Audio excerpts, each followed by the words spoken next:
The film opens with a scene depicting a man who has experienced a setback in his business. He becomes so concerned about it that he returns home and takes his daughters with him. He makes them sit in the car and drives away. While driving fast, his elder daughter, Victoria, begs him to slow down, but he ignores her, and the car ends up in an accident. The scene then shifts to the man's brother, Lucas, who is questioning the cops about his missing brother. The man whose car was in the accident is shown to have escaped with his daughters. He takes them to a house in the middle of the forest, but Victoria feels that someone else is in the house. She tells her father, but he doesn't believe her and asks her to come inside because it is snowing and cold outside. The man looks worried and his daughter, Victoria, calls him, saying she saw something outside. He approaches her, and just as he is about to harm her, a creature attacks and kills him. Victoria, unable to see clearly without her glasses, remains unaware of what happened to her father. The girls are now alone in a deserted, terrifying house. Victoria sits with her younger sister when a cherry falls nearby, making them happy since they are both hungry. Later, a scene shows Lucas still searching for his brother after 5 years. He receives a call from a man he paid to find his brother. They reach Lucas's brother's car, and after letting dogs smell his daughter's toys, they track the girls to the house, where they find them alive but wild.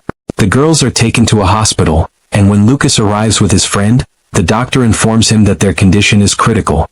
The doctor claims that Victoria still remembers how to speak, but her younger sister, who seemed unaware she could speak, has gone insane. Lucas enters the room to meet Victoria, but she does not recognize him at first. When he gives her glasses to wear, she mistakes him for her father, as Lucas looks identical to Victoria's father. Following this, the doctor testifies in court that the girls' health has improved, and they can now live with Lucas, their uncle. The doctor explains that because the girls were alone for 5 years, they created an imaginary caretaker, Mama, to avoid feeling lonely. He adds that they are deeply attached to Mama, and will be fine with love and care. Victoria and her younger sister move in with Lucas. One day, while Victoria's sister plays in a room, Lucas's friend hears her and comes over. Meanwhile, Victoria arrives and informs Lucas's friend that their dog is whining outside. But if Victoria was outside, who was her younger sister playing with? One night, while Lucas is in the room with his friend, they sense someone's presence outside. They ask Lucas to check, but he finds nothing. They begin searching the house, and when his friend checks the girls' room, they are sleeping, but Lucas notices a strange black mark on the wall. Strange insects are coming out of it. As he approaches to inspect, a ghost emerges from the mark, pushes Lucas, causing him to fall down the stairs and get injured. His friend, concerned, drives him to the hospital. His friend tells the doctor about the girls, and the doctor tells her that she now has to care for them because Lucas is in a coma. Annabelle returns home and notices strange drawings made by the girls. She calls the doctor and shows him the drawings. Later, during a hypnosis session, the doctor asks Victoria about Mama and the doll she always keeps with her. Victoria tells the doctor that the doll was made by Mama, but the doctor believes that Victoria is referring to herself as Mama and that she made the doll. Annabelle leaves after putting the girls to sleep, but Victoria's younger sister awakens and says, "Wake up, look, Mama has arrived, let's play." Annabelle becomes suspicious and returns to the room, finding no one except the girls, whom she instructs to sleep since it's late. The next day, Annabelle goes to the doctor and tells him that she hears someone singing a lullaby from the girls' room at night. The doctor suspects that Victoria might have a personality disorder where a person lives 2 separate lives. Meanwhile, the doctor discovers that the story Victoria told him about Mama is true and involves a woman from 20 years ago who was insane. Annabelle, alone at home, feels a presence and sees a terrifying shadow that disappears when she turns around. Lucas dreams of his brother pleading with him to save his daughters. Lucas's condition worsens, but doctors manage to save him by completing his treatment on time. Lucas regains consciousness, and the next day, Annabelle goes to see Lucas at the hospital with the girls. They notice the same insects found on the house wall being eaten brutally by Victoria's younger sister. Annabelle takes the girls home and moves toward Victoria, but Victoria warns her not to treat them this way because Mama is jealous, and she doesn't want Mama to harm Annabelle. The doctor hypnotizes Victoria again and shows her a picture of the insane woman he discovered in the records, but Victoria doesn't say anything and asks him to leave. The doctor notices a strange shadow on the wall and, feeling something is off, decides to investigate the house where Victoria and her sister lived for the past 5 years. On the other hand, Annabelle has a dream where she sees a nun killed by a woman who escaped with a baby stolen from a church but got stuck and eventually jumped off a hill with the baby. Annabelle wakes up and senses someone in her room, a ghost appears and scares her. Annabelle becomes terrified. Meanwhile, Victoria's younger sister wakes her up, saying, "Look, Mama has arrived," but Victoria refuses to go with Mama. The doctor, who had entered the house, identifies the spot on the wall from which Mama's ghost moved to Annabelle's house. The doctor's torch goes out and he starts photographing Mama with his camera, but Mama attacks him, killing him instantly. Victoria's younger sister, who had gone with Mama at night, is found sleeping outside. Annabelle brings her inside, but she resists, and Annabelle somehow convinces her to come in. Annabelle senses something in the girl's room again. She feels that someone is in the house, but when she checks, she sees something moving inside the cupboard. When she opens the cupboard, she finds the black mark on the wall and tries to call the doctor. Annabelle later learns that Mama has killed the doctor. She visits his clinic to find him but fails, so she takes the relevant items and returns to the girls. Lucas is now fine, and Annabelle reviews the videos she brought from the doctor's clinic. After watching the videos, she realizes that Mama is real and that the story Victoria told the doctor was true. She becomes depressed and feels terrible about the hardships the girls faced over the past 5 years. Night falls and Lucas calls Annabelle, but she does not answer. Victoria, along with her younger sister, moves towards Annabelle. They see Mama on the way and Victoria's sister is happy to see her. Mama suddenly approaches them, but Victoria's sister locks herself in a room, leaving Victoria outside. Annabelle arrives and they open the door together, leaving Victoria's sister terrified. They see Mama, who is crawling on the wall looking terrifying. They run in fear, but Mama catches Annabelle and Victoria says, "You promised me you wouldn't harm Annabelle." Hearing this, Mama moves toward Victoria, breaking her glasses in the process. Their aunt arrives and seeing her, Mama's ghost possesses Victoria. Mama now knocks Annabelle unconscious, and when she wakes up, the house is empty. She calls out for Lucas and heads to the house where the girls had been living. Lucas appears in front of Annabelle's car and asks about his brother's daughters, to which she replies that Mama has taken them. They reach the house but find no one there, so they go outside and find the girls sitting on a hill with Mama. They approach, but hearing their voices, Mama calls the girls closer to her. The girls begin to approach Mama, but Lucas stops them.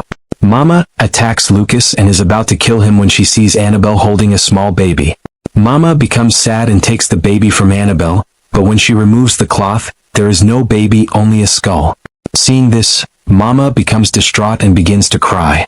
She hears the voice of Victoria's younger sister calling her Mama. Lucas tries to take the girls with him, but Mama attacks him, then calls Victoria and her sister to join her. Victoria begins to leave while saying goodbye to Annabelle, but Annabelle doesn't want Victoria to leave and holds her hand, making Victoria release Mama's hand, indicating, "I don't want to leave." Mama then takes Victoria's younger sister with her and jumps off a cliff, leaving Victoria behind. Her sister is no longer alive. It is revealed that the father initially intended to kill his daughters, but a ghost intervened and killed him. The ghost was Mama, the woman the doctor discovered in his research. Mama was the spirit of a woman who lost her child 100 years ago and saw her children in Victoria and her sister, which is why she looked after them. This story is about a man named John who finds an unknown boat in the middle of the sea. When he goes inside, strange things start happening to him. Here's what unfolds. The story begins with our hero John, who sets out on his small boat to go fishing. After going a little further, he notices a fog rolling in, and it becomes completely dark ahead. He ventures a bit more into the darkness and sees a big boat.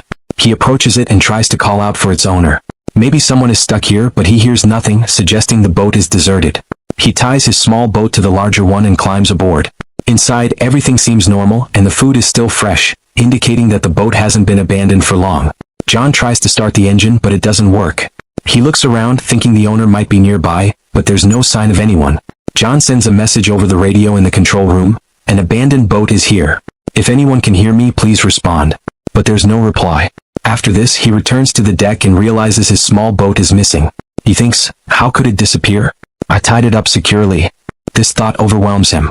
He checks the map to see where he might be, but he can't figure it out because there's only water all around. So he goes back to the engine room and tries to fix the engine. This time it starts and he's relieved. He attempts to contact the control room again, but he fails once more. Soon he finds a toilet. He decides to relieve himself there, but just as he tries, he feels a violent jolt and almost falls overboard. At the last moment, he grabs a rope, saving himself from falling into the sea. It seems like the boat doesn't want him to dirty it, so he heads to the bathroom below to try again. However, a new problem arises. The bathroom door is locked and won't open. He tries everything to open it, but it doesn't budge. Suddenly, he hears a voice on the radio and sees a ship outside the window. He knows if he doesn't act quickly, the ship will leave and he'll be stranded again. He puts all his strength into opening the door, but nothing happens. He waves a cloth outside the window, hoping the ship will see it, but the captain doesn't notice and the ship sails away. John gets another idea. He tries to stop his boat with a rope. His attempt is quite clever, but the rope gets caught in the engine fan, and the other end wraps around his neck. The rope tightens, choking him. For a moment, it seems like he's about to die, but he somehow manages to free himself. After surviving this ordeal, the big ship collides with his small boat, causing significant injuries. When he looks at himself in the mirror, he sees his condition is terrible.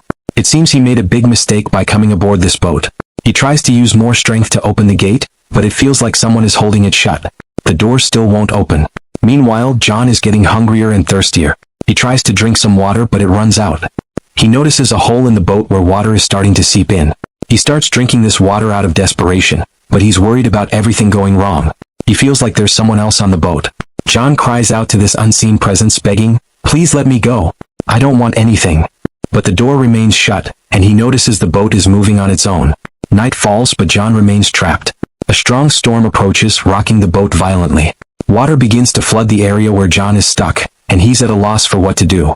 He waits it out, and when he opens his eyes, the storm has passed. John realizes his fingers are numb and he's soaked to the bone. He stands up and tries to open the gate again. This time, he dives under the water and sees that the gate is already open. Someone has unlocked it. He pushes hard, breaks through, and emerges on the deck, breathing in the fresh air. He doesn't understand what's happening on this boat. It seems like a spirit has taken control of it. John knows he needs to get out of there. He comes up with a plan. He takes some airbags and makes a makeshift raft to escape.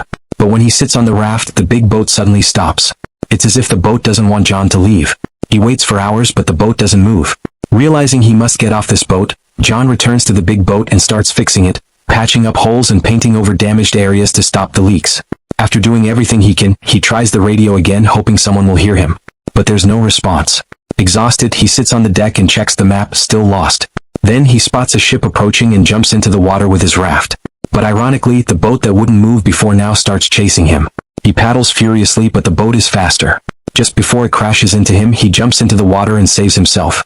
The ship sails away. Watching this, John understands that the boat does not want him to leave.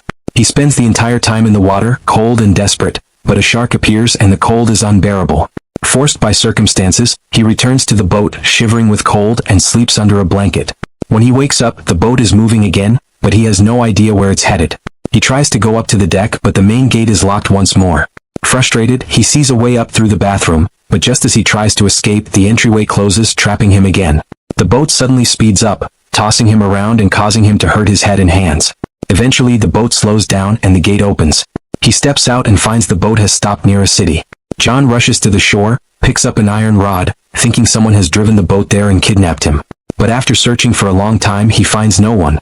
Now he understands that the boat moves on its own and has left him at the shore.